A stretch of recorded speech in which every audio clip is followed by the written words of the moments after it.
ISA 계좌가 사실 그 1억 만들기용으로 너무 좋거든요. ISA 계좌가 왜 좋으냐? 세 가지 이유가 있는데요. 저는 뭐 좀 개인적으로 한국 주식, 미국 주식, 그리고 이 세 가지 포트로 한번 시작을 해봤으면 좋겠어요. 현재 마지막으로 하나 더 추천하고 싶은 건, 시장이 모든 사람이 이거 없어서는 안 될 것처럼 여겨지는 자산은 팔고, 시장의 사람들이 이건 다 쓰레기야 라고 하며 던지는 자산은 사야 될 때가 있는 거죠. 저는 32년 차 경제 분석가, 경제 동향을 분석하고 또 미래를 전망하는 일을 업으로 하고 있는 홍춘욱이라고 합니다. 한 30권 넘게 책 썼고요. 그리고 지금 36만 구독자 가지고 있는 유튜브 채널의 운영자이자 지금 한 1,800억 정도 되는 자문자산 잔고를 가지고 있는 프리즘 투자자문의 대표 일도 맡고 있는, 바쁘게 살고 있는 홍 박사입니다. 여러분 반갑습니다.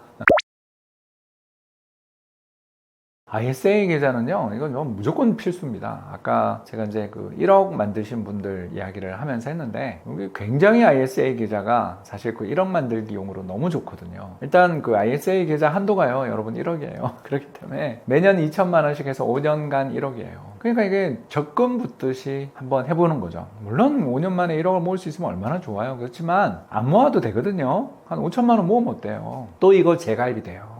그래서 이 ISA 계좌가 정말 좋습니다. ISA 계좌가 왜 좋으냐? 세 가지 이유가 있는데요. 첫 번째, 금액이 꽤 돼요. 2천만 원까지, 한 해 2천만 원까지. 그리고 3년 만기고 5년까지도 넣을 수 있고요. 그 다음에 또 재가입도 돼요. 되게 유연해요. 그래서 금액도 되면서 되게 유연해요. 이게 되게 좋습니다. 두 번째가, 이걸로 해서 번 돈이 있잖아요. 우리나라는 이자소득세나 배당소득세 같은 금융자산이 붙는 세금들이 상당히 셉니다. 근데 이 상당히 센 세금들을 200만 원까지 공제를 해주고요. 그러니까 우리가 1억을 넣어서 한 1,000만 원 벌었는데 그 1,000만 원 중에 500만 원이 예를 들어서 이자랑 배당소득이었다. 500만 원에 세금이 붙잖아요. 근데 그걸 200만 원을 공제해줘요. 그러면 300만 원에 대해서만 세금이 붙는데 그것도 9.9% 저율의 세금만 붙이는 거죠. 너무 좋은 거죠.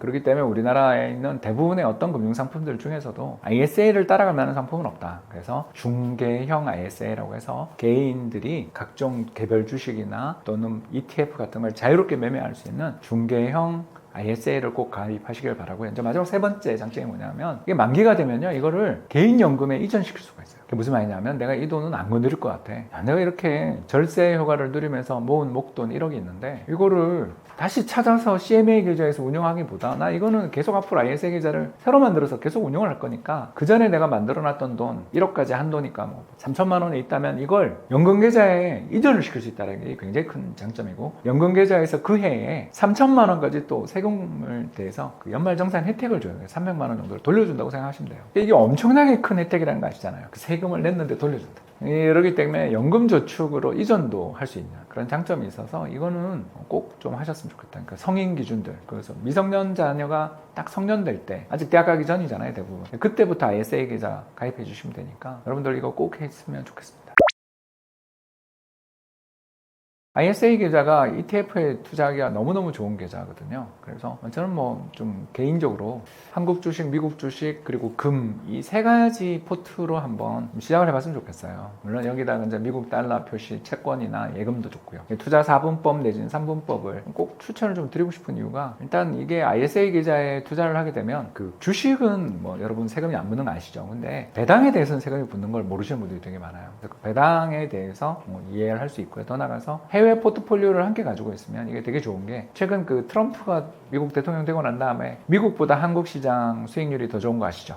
이런 데서 알 수 있는 것처럼 이게 10년에 걸친 미국 주식시장의 랠리가 언제 끝날지 모르잖아요. 그거 어떻게 누가 알아요? 불안하잖아요. 대통령이 스스로 똥꼬를 차고 있는데 그 나라 경제가 정말 좋아질지 나빠질지를 누가 합니까? 더군다나 그 절친 앨런 머스크하고 서로 막 살벌한 이 엑스트윗 날리고 있는 거 보면 이건 뭐 정말 이게 나란가 싶잖아요. 그래서 우리가 너무 미국을 과대평가했던 게 아닌가, 이런 걱정도 좀 들지 않습니까? 그런 것처럼 한국 증시, 미국 증시 어디가 오를지 모르는데 이 둘 다를 사는 거죠. 근데 이제 왜 금을 하나 더 사라고 권하냐면, 미국이라는 나라가 기축통화 패권을 갖고 있기 때문에 사실은 전 세계 돈들을 끌어모으면서 미국 증시가 잘 나갔었는데, 미국 증시가 만에 하나 나스닥 시장이 뭐 2022년처럼 고점 대비 한 30% 폭락하는 날이 왔다. 그럼 우리나라 주식 주식시장이 암만 차별화된다 그래도 버티기 어렵잖아요. 결국 같은 주식이기 때문에 미장 안 좋을 때 우리만 덜 빠질 수는 있어도 우리만 오를 수는 없거든요. 그죠? 근데 그때 미국장 빠질 때 오르는 자산이 하나 있는데 그게 금이거든요.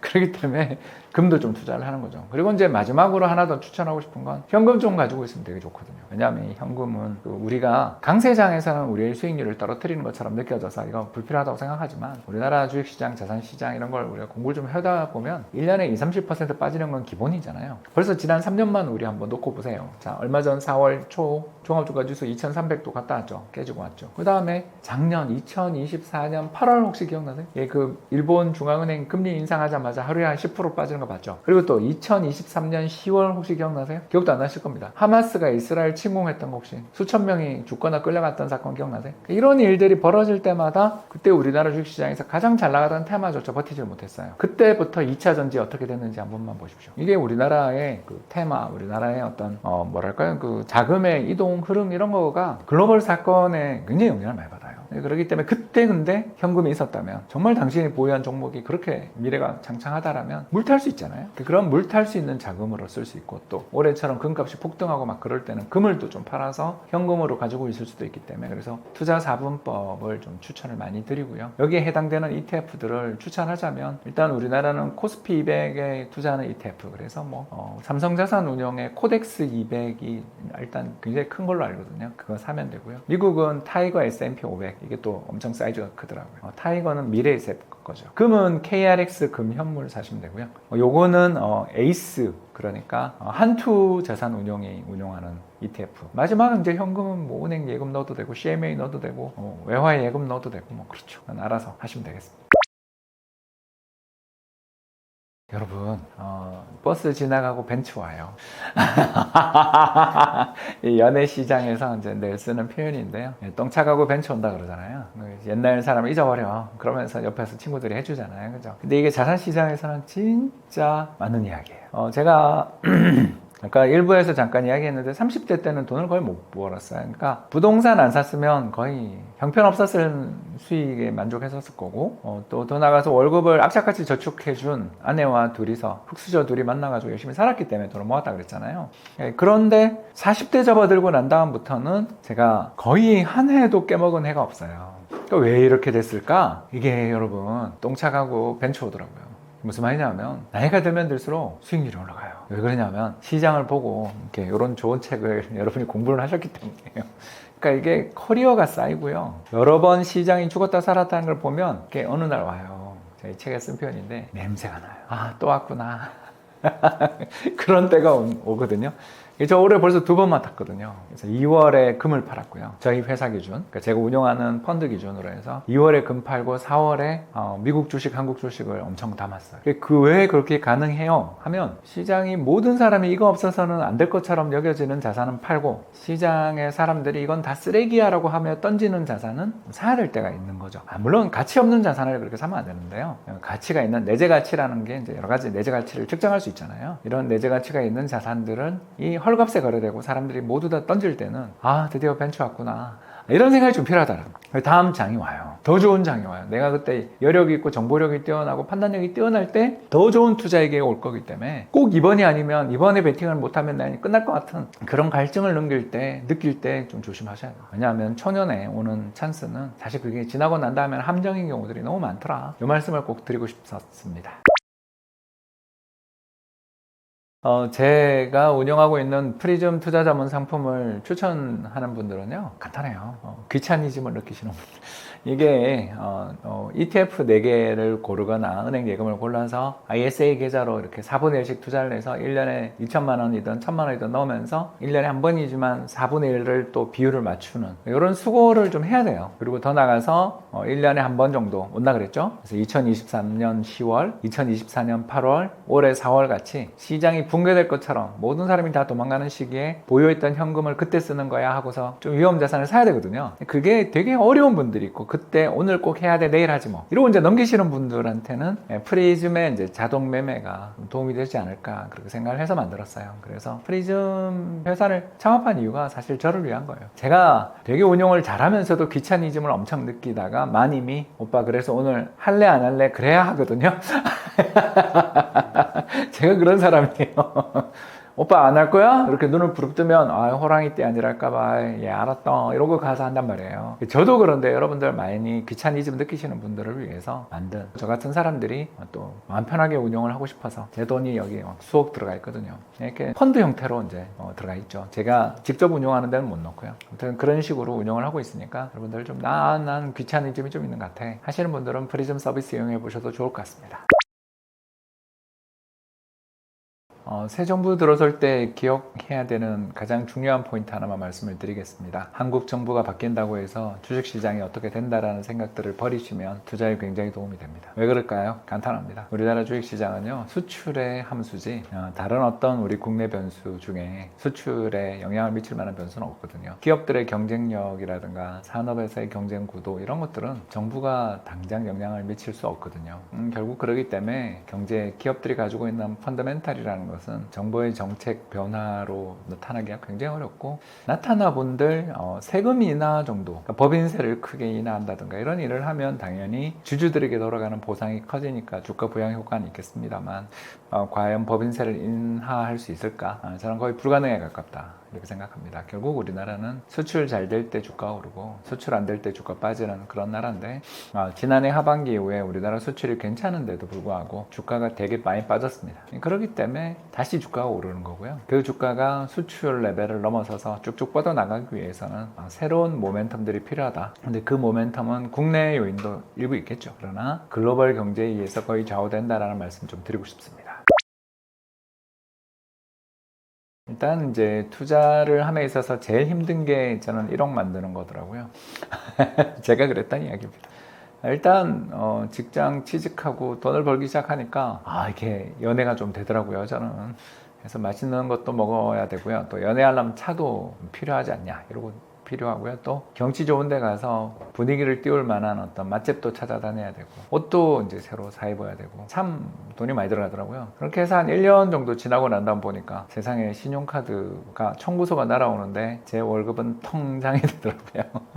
이런 경험들 해보신 분이 있지 않을까 저는 생각을 좀 했어요. 왜 그랬냐 하면 저는 일단 거의 서울에 그 자취할 때여서 월세가 들어가고 있었거든요. 그래서 이제 더 월급이라는 게 통장이 되기 쉬웠던 것 같아요. 그래서 물론 그때 만났던 분이랑 잘 연애해서 지금 25년 차 유부남으로 살고 있기 때문에 성공했죠. 성공한 베테인인데 한 1년, 2년 지나고 보니까 야 이게 이제 결혼을 해야 되겠다. 마음에 드는 사람 만났는데 결혼해야 되겠 싶은데 한 푼도 모은 게 없는 현실에 도달을 해서 그때 제 상황을 솔직하게 공개하고 이제 그때부터 이제 마님 후보자 마님하고 이제 같이 둘이서 열심히 돈을 모으기 시작했던 그런 기억이 참 많이 나요. 이 사례에서 보듯 여러분들 우리가 이제 월급 이런 것들을 받게 되면 그 돈을 받은 만큼 다 쓰게 되는 게 그 이상을 쓰게 되는 게 현실인 것 같아요. 그래서 종잣돈 1,000만 원, 옛날엔 1,000만 원이었던 것 같은데 요즘은 이제 돈의 가치가 제가 총각 시절이었던 30년 전에 비해서 많이 떨어졌으니까 뭐 1억이라고 이제 묘사를 한 거고요. 근데 이제 그 정도 되는 돈이 굴러가기 시작하면 우리 회사 또는 뭐 다른 회사들 중앙값 소득, 연봉 소득 보면 한 4, 5천 하더라고요. 저는 이제 중소기업이니까 중소기업에서 일하고 있는 우리 직원들 연봉 보면 한 4천에서 5천 정도가 중앙값인 것 같은데 그런 중앙값의 소득에서 우리가 맥스로 저축할 수 있는 돈이라는 게 1년에 2천만 원 넘기 진짜 힘들거든요. 그러니까 그거에 5년치 자산, 그러니까 1억이잖아요. 이게 진짜 그 돈을 모았다라는 것만으로 일단 굉장히 성공한 거고 또 우리나라 1등부터 시작해서 2천만 등까지 우리나라 가구가 있는데 그 가구에 2천만 등에 해당되는 소득을 이제 자산을 모으신 겁니다. 그러니까 우리나라 가계의 평균 자산은 뭐 4억, 3억 그러는데 사실은 중앙값으로 가면 1억대 후반에서 뭐 그 정도 왔다 갔다 합니다. 그렇기 때문에 특히 여기서 우리 전세 보증금 이런 걸 빼고 그 정도를 모았다라면 이미 상위 50% 안으로 들어가는 그런 위협을 달성하신 거고요. 이걸 직장생활 초년 몇 년 만에 달성했다라면 당신은 정말 앞으로 어마어마한 자산을 모을 수 있는 그런 잠재력을 가진 분이라고 저는 감히 말씀을 드릴 수가 있겠고요. 그 자산을 이제 모으고 그 돈은 건드리지 않고 이제 계속 저축해 나가며 돈을 굴리기 시작하면 이게 이제 눈덩이처럼 불어가면서 특히 이 자산 규모 1억 정도의 20% 수익이 나면 2천만 원, 그러니까 한 해 총 저축액을 넘어서는 그런 돈들을 이제 벌게 되거든요. 그런 식으로 돈을 벌게 되면 이제 돈이 돈을 버는 이제 드디어 자본소득자의 삶을 살 수 있게 되면서 세상을 보는 눈이 달라지게 됩니다. 그래서 좀 약간 따뜻해지고요. 약간 기회비용이 뭔지도 생각하게 되고 또는 이런 자신의 소비, 소득을 지금 당장 소비하지 않고 여기다 넣어놓고 운용을 하면 나중에 몇 배로 보상으로 돌아온다라는 걸 알게 되면서 더 열심히 저축하고 투자하는 그런 선순환의 사이클을 탈 수 있기 때문에 저는 정말 1억 정도의 자산을 30대에 모을 수 있다면, 그러니까 운용할 수 있는 순자산을 30대에 모을 수 있다면 그 뒤로 15년 정도 운용을 하면 이게 거의 한 10억 되는 건 그렇게 어렵지 않거든요. 그래서 오늘 제가 뭐 그림도 하나 가져오고 했는데 그 그림을 보시면 알겠지만 처음에는 정말 안 보여요. 근데 이제 굴러가기 시작하면 끝도 없이 구르고, 특히 한 5년, 10년 지나면서부터는 이제 거의 지수 커브처럼 자산이 커집니다. 그런 시기들을 겪으시게 될 때, 와, 이 강의에서 홍 박사 했던 게 이런 이야기였구나, 아마 그런 생각하지 않을까 생각해 봅니다. 저는 빨리 갔는데요. 제 경우에는 좀 운이 좋았죠. 왜냐하면 저는 이제 증권 시장에서 호황을 누릴 때 애널리스트 생활을 했어요. 그래서 주식시장에서 애널리스트들이 제일 좀 연봉이 올라가고 좋았던 시기가 언제냐면 대충 2003, 4년부터 시작해서 2012, 13년까지가 애널리스트들한테 이제 제일 좋았던 시기, 그러니까 억대 연봉자가 속출하던 시기였다고 생각하고, 그때 특히 베스트 애널리스트로 날리던 친구들은 제가 생각했을 때 월급 각종 세금 다 공제하고 1,000만 원, 2,000만 원 받는 친구도 나왔던 것 같아요. 그런 시기에 저는 이제 운 좋게 잘 다니다가 특히 이제 2007년 이후는 증권업계를 떠났는데, 이제 그런 식으로 저는 뭐 잘 관리를 하면서 가면서 어떻게 보면 좀 이렇게 크게 손실 없이 소득을 계속 좀 늘려나가는, 안정적으로 소득을 늘려나가는 구조에 있었기 때문에 사실 10억 만드는 거는 저는 대충 그냥 러프하게 계산해 보면 한 10년 걸린 것 같아요. 그래서 저는 이제 15년을 목표로 말씀을 드리는데, 저는 개인적으로는 한 10년 정도 걸렸던 것 같다. 그리고 이제 그 뒤부터는 더 가파르게 이제 증가하고 있는 것 같아요. 그러니까 1억에서 10억 될 때의 연수익률보다 10억에서 지금 연수익률이 훨씬 좀 더 좋아져 있는 구간을 지내고 있는 것 같습니다. 처음에 제가 1억의 순자산을 모은 건 당연히 월급 열심히 모은 거고요. 그리고 이제 1억에서 10억 만들 때 가장 도움이 됐던 자산은 부동산이었던 것 같아요. 운이 좋았죠. 그러니까 2000년에 장가를 갔는데 2002년 큰아들 태어날 때 아내가 저한테, 오빠 이제 그만 이사 다니자. 이 아이가 앞으로 자라고 친구들하고 여기서 앞으로 꾸준히 크면서 이제 앞으로 평생을 갈 좀 어떤 그런 네트워크, 그런 것들에 대해서 의미를 부여를 하더라고요. 사실 저같이 되게 좀 못 사는 집이어서 엄청 어려서 이사를 많이 다녔던 사람 입장에서는 그게 별로 잘 와닿지는 않았는데, 아내가 그 이야기를 하는 걸 듣고서 이제 그때부터 열심히 모으고 또 알아보고 해서 결국 신도시에 이제 집을 2004년에 샀어요. 그러니까 우리 큰아들 놈은 되게 운 좋은 놈이죠. 그러니까 만 2돌 되기 전에 집에서 이제 크고 거기서 이제 계속 자랐으니까. 근데 이제 그때 우리나라 부동산 시장 역사상 한 3손가락 안에 드는 이제 거대한 거품이 왔잖아요. 바로 그 버블 세븐 장세라는 건데, 그때 이제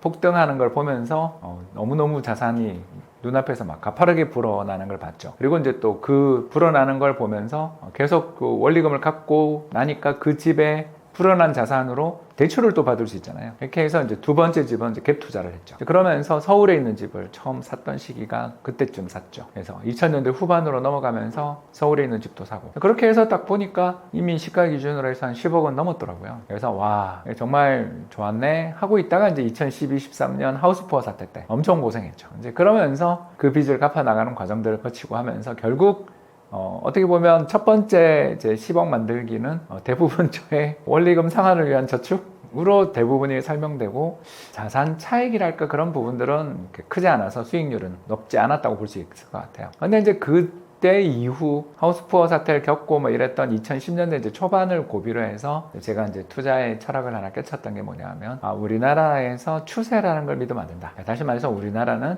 안정적인 어떤 꾸준한 흐름 이런 게 있다라고 믿으면 안 되고, 좀 자산 가격이 많이 빠지면 사야 되고, 자산 가격이 너무 많이 오르고 주변 사람들이 전부 돈 자랑을 할 때는 팔아야 되는 그런 불안정한 나라다라는 걸 알게 됐고, 그때 쓴 책이 이제 2012년에 돈 좀 굴려봅시다라는 책을 써서 이제 그게 베스트셀러 작가가 되면서 저자의 길을 제가 이제 접어들게 됐는데요. 근데 그때부터 제가 가지고 있는 전략을 아주 간단하게 소개하자면, 평상시 이제 지금처럼 우리나라 주식 부동산 시장이 불을 뿜을 때, 이럴 때 달러 자산들을 이제 조금씩 사기 시작하라는 거죠. 왜냐하면 막 지금 새 대통령 취임했다고 주식시장이 3천을 향해 가고 있고, 부동산 시장도 뭐 최근에는 이제 강남 3구를 넘어서서 이제 지금 일종의 그 풍선 효과가 나면서 엄청나게 주변 지역으로 주택 가격이 폭등하고 있잖아요. 이런 시기들이 출현하게 될 때 보유하던 자산들에 대해서 비중을 조절할 필요가 생기는 거죠. 어떤 비중을 조절이 필요하냐 하면 뭐 예를 들어서 우리가 목표 비중을 해보는 거죠. 내가 이제 10억이 있다. 가정이죠. 그러니까 비율은 여러분들이 결정을 하십시오. 10억 정도 비중이 있는데 내가 이제 목표하고 있는 자산이 6대 4다. 실물 자산 6에 주식 4다. 우리가 이제 그렇게 계산을 할 수가 있잖아요. 그건 사람마다 선호가 다릅니다. 근데 이제 저는 그렇게 할 목표로 하고 있죠. 그렇게 하고 있는데 어느 날 집값이 너무 많이 올랐어요. 그렇게 된다면 이 주택을 좀 작은 집으로 갈아타도 괜찮잖아요. 왜냐면 어차피 집을 다 팔고 현금으로 간다는 것도 아니고 좀 약간 덜 인기 있는 지역으로 가면서 그 돈을 어떻게 투자를 하면 되냐면 그때 제일 저평가되어 있는 자산들을 사는 식으로 대응을 하는 거죠. 제가 이제 그렇게 대응을 했던 가장 큰 경험이 2020년 말에 저희가 이제 그렇게 대응을 했던 경험이 있는데 그때 제가 좀 가지고 있던 부동산이 별로 좋은 부동산이 아니었어요. 그런데 부동산에 내놓자마자 하루에 4명이 오더라고요. 그리고 처음에 오신 분이 계약을 했어요. 그러니까 계약금을 쐈어요. 벌써 여러분 느끼셨을 거예요. 제가 내놓은 가격이 쌌던 거죠. 아무리 별로 인기 없는 지역이었지만 그때는 그 집이라도 사야 된다라는 포모 있잖아요. 지금이 아니면 영원히 이 가격에 이 집을 못 사. 이런 공포감이 불어들 때 저는 보유하던 그 집을 팔고 달러를 샀거든요. 그리고 2022년 딱 2년이 지나기도 전에 레고랜드 사태가 닥쳤어요. 그래서 우리나라 부동산 시장 다 붕괴되고 금리 6%까지 올라가고 주식시장 붕괴됐죠. 그때 달러를 들고 있는 사람이 세상의 왕이잖아요. 자, 이런 전략들을 책에서 담았죠. 그래서 뒤에 특히 책의 끝부분 부록으로 가시면 투자 4분법이라는 금융자산 운용 방법이 나오는데 이 방법이 제일 쉬우니까 여기서부터 한번 해보시면 좋다라는 거죠. 그래서 4분의 1을 어떻게 하냐면 첫 번째는 한국 주식, 두 번째는 미국 주식, 세 번째는 미국 채권, 마지막 금. 이렇게 이제 4개의 자산에 투자를 하는 거예요. 그래서 한국 주식은 코스피 200, 그리고 미국 주식은 뭐 S&P 500, 그리고 우리 미국 채권 같은 경우는 미국채 10년 선물, 그리고 마지막으로 금은 실물을 안 가지고 있고요. 저는 KRX 금이라는 ETF를 가지고 있어요. 이렇게 이제 4가지를 금융자산을 운용을 하고 있다가 어느 날 뭐 금값이 폭등한다. 올해 이제 2월 14일이었죠. 저는 그날도 기억해요. 왜냐면 제가 금을 판 날이니까. 어마어마하게 폭등하더라고요. 그런 날 파는 거죠. 남들이 모든 사람들이 금을 다 사겠다고 전부 아우성을 칠 때 금을 좀 팔아가지고 그걸로 그때 제일 싸게 유지되고 있는 걸 사는 거죠. 그리고 있다가 또 현금을 만들어 놓는 거죠. 그러다가 또 2달도 안 돼가지고 4월 초에 트럼프가 상호관세 발표하고 난 다음 주식시장 다 붕괴되고 특히 미국 나스닥 시장이 25% 빠졌잖아요. 그럴 때 또 지금 팔아놨던 돈 그리고 그 가지고 있던 현금을 가지고 또 그때 저평가돼 있고 폭락한 자산인 한국 주식, 미국 주식을 사는 거죠. 그리고 좀 얼마 전에 한국 주식을 이제 팔기 시작하고 있거든요. 왜? 목표했던 레벨 비율을 넘어서서 또 자산 가치가 엄청나게 올라가고 있을 때는 그걸 또 좀 팔아가지고 다른 자산을 사면 되는 거죠. 이런 식으로 어떤 특정 자산에 대해서 베팅을 하기보다 시장이 좀 이상해. 이 시장이 좀 마음에 안 드는데 싶은 그런 구간들이 종종 오잖아요. 가장 대표적인 게 나보다 별로 잘난 것도 없는 친구가 돈 자랑할 때 이거 정말 조심해야 되는 신호잖아요. 그런 걸 여러분들 잘 생각하시면 이 돈이 언제나 좀 제가 봤을 때 흐름이 반복되고 되풀이되는 거예요. 이게 근데 우리나라는요 한 3년마다 와요. 그래서 이번 기회 놓치면요 다음에 사면 돼요. 마음을 여유를 가지고 이 책을 쓴 이유가 결국 재테크를 하는 데 있어서의 어떤 방법들도 자세히 일러드리는 그런 거 특히 뒷부분에 있지만 앞부분에서 제가 좀 말씀드리고 싶었던 건 우리나라는 한 1, 2년 오르면 좀 조심해야 되는 거지. 이게 끝없이 간다라고 생각하고 뛰어들면 그때가 꼭지인 경우가 너무나 많다. 그런 것들을 여러분들이 좀 알아두시면 투자에 너무너무 도움이 되지 않을까 생각되고 제가 했던 이 전략대로 운용을 하신다면 제 생각은 그렇습니다. 10년에 한 번 정도는 손실을 날 수 있지만 손실이 아예 안 날 수는 없더라고요. 그러나 한 10년의 누적 수익률 이런 게 한 100%는 기대해 볼 수 있는 그러니까 연 한 7% 정도의 복리 성과를 기대해 볼 수 있는 따르면 이제 더 되고요. 그러니까 이런 전략들이 굉장히 지금 만들기 힘들거든요. 근데 우리나라는 만들기 쉽다. 왜? 죽었다 살았다 죽었다 살았다 하기 때문에 비율을 잘 지키며 냄새가 날 때 좀 시장이 이상하다 약간 쉰내가 난다 싶을 때 좀 조심하고 그때 현찰을 좀 확보하고 또 시장이 너무너무 힘들고 사람들이 다 죽는다 소리 날 때 현찰 확보해 놨던 걸 좀 담고 이런 식으로 운용을 해 나간다면 충분히 10억 아니라 뭐 100억도 얼마든지 만들 수 있는 근데 이제 그러려면 시간을 좀 많이 들여야 되겠지만 그런 나라에 살고 있다. 그래서 우리는 재테크하기에 겉보기는 되게 힘들어 보이지만 사실은 재테크에 성과를 올리기 되게 좋은 나라다. 이 말씀을 드리고 싶습니다. 저는 1000만 원이라고 아까 이야기를 했고요. 그래서 몇 달치 월급에 해당되는 여윳돈 만드는 게 이제 재테크의 시작인 거죠. 그러니까 그 돈을 돈 모이자마자 써버리기 시작하면 재테크는 안 되는 거라서 아까 제가 잠깐 1,000만 원에 저희 때는 1,000만 원이어서 이렇게 이야기한 거고요. 왜냐하면 제가 이제 93년에 취직했을 때 연봉이 1,200만 원이었거든요. 그러니까 한 해 연봉 정도에 달하는 돈을 모으자 그러면 1,000만 원인 거잖아요. 그래서 요새는 우리나라 중앙값 소득이 중소기업 기준 중앙값 소득이 한 4천, 5천 사이 정도 되는 것 같아요. 그렇다면 좀 그보다 훨 많이 늘었잖아요. 연봉이 늘었으니까 5천 하려고 그러니까 에이 또 쓰는 김에 뭐 앞으로 또 우리 인플레는 계속 날 테니까 그래서 1억이라고 이야기한 거지 1억에 너무 큰 의미를 부여하지 않으셨으면 좋겠습니다. 저희들 포트폴리오가 그 ETF로 투자를 하는데요. ETF의 투자의 기본이 아까 잠깐 이야기했던 투자 사분법이거든요. 한국 주식, 미국 주식, 미국 국채, 금 이렇게 투자를 하려면 25만 원씩 사실 투자가 가능하잖아요. 그러니까 물론 이제 저희들 프리즘 포트폴리오는 이거보다 훨씬 정교하게 만듭니다만 이게 가장 기본이에요. 그렇기 때문에 돈 100만 원, 200만 원 있다고 이게 뭐 맡길 수 없는 거 아니야 이렇게 걱정하지 마시고 투자를 해도 됩니다. 자산 배분 투자라는 건 소액으로도 얼마든지 가능하다. 근데 왜 자꾸 목돈을 모아서 오라고 이야기하냐면 불어나는 걸 좀 확인해야 기분이 좋아지고 용기를 얻거든요. 그래서 그렇습니다. 재테크에 대해서 왜 제대로 된 정보를 얻기 힘든지 아세요? 이게 일단 첫 번째는요, 제 말이 맞았을 때를 가정해 보면 제 말을 이야기해서 주변 사람이 그 제 말을 듣고서 성공했어요. 고맙다 한마디로 끝나고 그 사람이 저한테 뭘 해주는 걸 경험해 본 적이 저를 없거든요.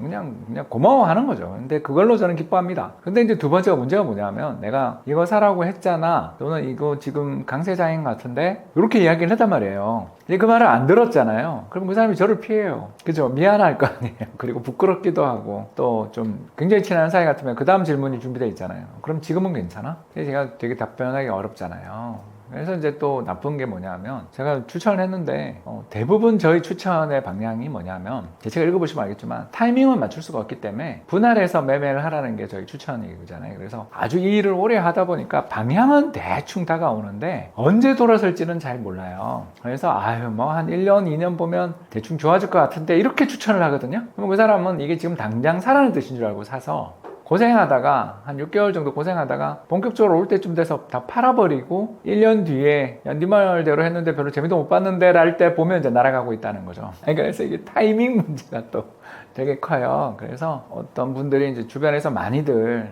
좀 지인들이 그래 뭐 사야 돼? 이렇게 물을 때가 있을 때 내 책 봐 라는 용도로 많이 써요.